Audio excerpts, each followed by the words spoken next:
जय श्री कृष्ण मित्रों। कार्तिक स्नान क्या होता है, कार्तिक स्नान के नियम और कार्तिक स्नान कैसे करें, इसके बारे में हम आज जानकारी प्राप्त करेंगे। कार्तिक स्नान में आप ब्रह्म मुहूर्त में उठकर घर आंगन को स्वच्छ करें, झाड़ू पोछा आदि करके। जहाँ पे आप पूजा करते हैं या आपके घर में जो भी मंदिर है उस स्थान को आप शुद्धता करें, पवित्र करें, झाड़ू पोछा आदि लगाकर।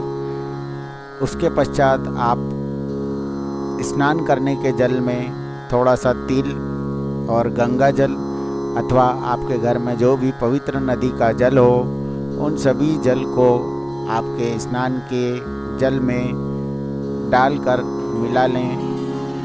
उसके पश्चात आप उस जल से स्नान करें।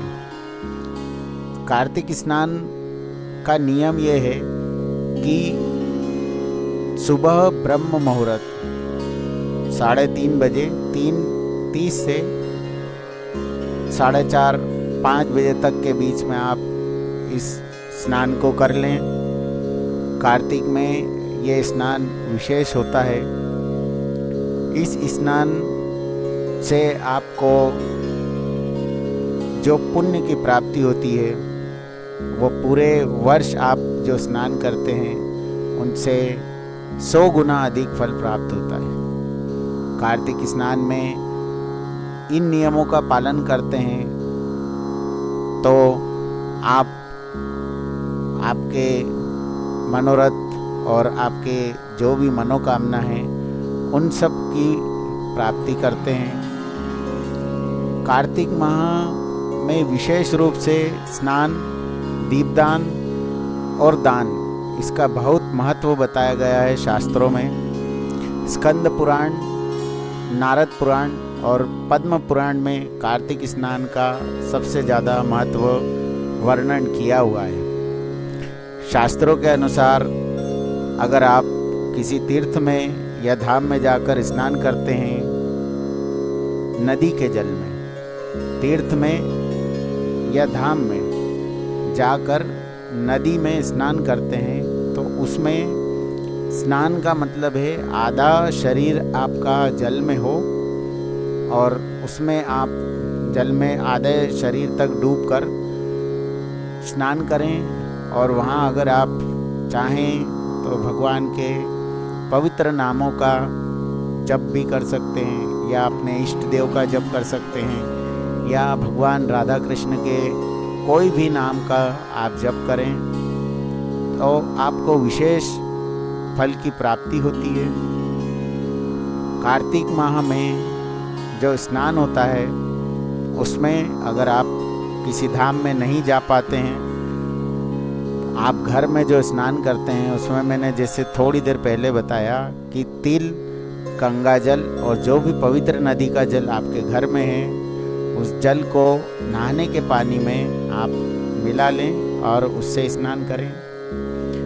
शास्त्रों में और भी वर्णन है कि आप कार्तिक माह में अगर स्नान का संकल्प लेते हैं कि पूरे माह में कार्तिक में स्नान करूँगा, या और भी नियम लेते हैं जैसे दीपदान का नियम लेते हैं, उसके बारे में हम आगे जानेंगे। दान का अगर आप नियम लेते हैं या संकल्प लेते हैं वो हम आगे बात करेंगे। अभी हम स्नान के बारे में बात करते हैं। तो शास्त्रों में वर्णित है कि कार्तिक माह में अगर आप घर पर स्नान कर रहे हैं तो गृहस्थ व्यक्तियों को काले तिल व आंवले के चूर्ण को शरीर पर मल कर स्नान करना चाहिए। विधवा व सन्यासियों को तुलसी के पौधे की जड़ की जो मिट्टी होती है उसको शरीर पर मल के स्नान करना चाहिए। स्नान के पश्चात आप शुद्ध वस्त्र पहनकर, शुद्ध वस्त्र यानी जो फ्रेश हो, नए हो तो भी अच्छा है या फ्रेश हो, धुले हुए, इन वस्त्रों को पहनकर स्नान करने के बाद में इन वस्त्रों को पहनकर अपने पूजा स्थान में बैठकर आप भगवान के नाम का जप करें। अगर आपके सेवित जो भी भगवान हैं, राधा कृष्ण हैं, बाल मुकुंद जी हैं गणेश जी आदि जो भी आपके सेवित भगवान हैं उनके आप सेवा पूजा करें। ये कुछ नियम हैं, इन नियमों को आप संकल्प लेकर, जब कार्तिक माह प्रारंभ हो रहा है तब संकल्प लेकर भगवान से प्रार्थना करें और संकल्प करें कि हे श्री हरि विष्णु, मैं जो संकल्प कार्तिक स्नान का ले रहा हूँ वो मेरा आप पूर्ण करें और मुझे भक्ति प्रदान करें, जिससे मैं आपकी निरंतर सेवा कर सकूं, आपकी भक्ति कर सकूं, आपकी भक्ति के लिए सदा तत्पर रहूं। मित्रों, ये कार्तिक स्नान का जो नियम है ये मैंने आपसे साझा किया है।